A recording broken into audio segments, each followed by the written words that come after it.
തങ്ങൾക്ക് വേണ്ടിയാണ്. ഞാൻ മെനയാന്ന് രാത്രി മദീന മുനവ്വറയിൽ ഒരു പഴയ കില്ല കണ്ടു. മദീനത്ത് നേരത്തെ എഴുതി ഇങ്ങനെ തൂക്കിയിട്ടിരുന്ന റസൂലുള്ളാഹി സ്വല്ലല്ലാഹു അലൈഹി വസല്ലം തങ്ങളുടെ ഖബർ ഷരീഫിന്റെ മുകളിൽ മൂടിയിരുന്ന ഒരു കുബ്ബ സൗദി ഭരണം വന്നിട്ടിപ്പോ ഏകദേശം 100 കൊല്ലത്തിന്റെ അടുത്തായി.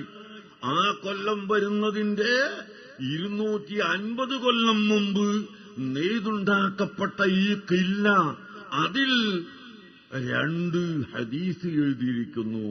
ഇപ്പോൾ അത് കാണുകയില്ല.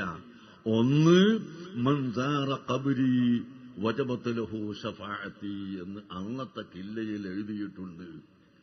മറ്റൊന്ന് അതേ കില്ലയിൽ എഴുതിയതാണ് ലൗലാക ലൗലാക ലമാ ഖലഖതുൽ അഫ്ലാഖ്.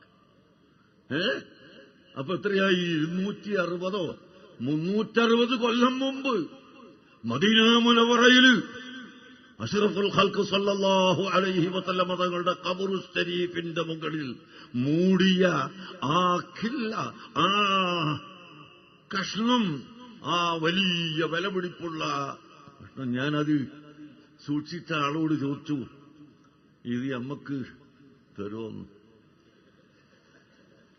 അദ്ദേഹം പറഞ്ഞു, ആലോചിക്കാം ഇൻഷാ അല്ലാഹ്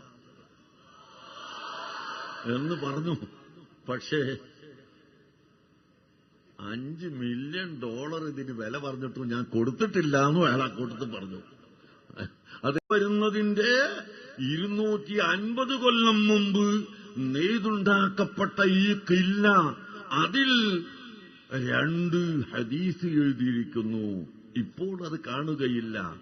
ഒന്ന്, മൻ സാറ ഖബ്രി വജിട്ടിരുന്ന റസൂലുള്ളാഹി സ്വല്ലല്ലാഹു അലൈഹി വസല്ലം തങ്ങളുടെ ഖബർ ഷരീഫിന്റെ മുകളിൽ മൂടിയിരുന്ന ഒരു കുബ്ബ സൗദി ഭരണം വന്നിട്ടിപ്പോ ഏകദേശം 100 കൊല്ലത്തിന്റെ അടുത്തായി.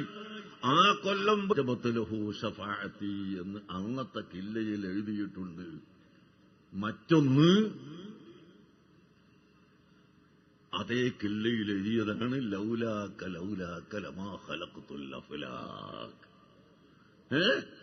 അപ്പൊ തങ്ങൾക്ക് വേണ്ടിയാണ്.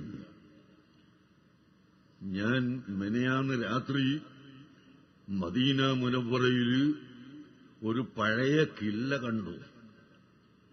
മദീനത്ത് നേരത്തെ എഴുതി ഇങ്ങനെ തൂക്കി എത്രയായി? 260 360 കൊല്ലം മുമ്പ് മദീന മുനവ്വറയിൽ അഷ്റഫുൽ ഖൽഖ് സല്ലല്ലാഹു അലൈഹി വസല്ലം തങ്ങളുടെ ഖബർ ശരീഫിന്റെ മുകളിൽ മൂടിയ ആ ഖില്ല, ആ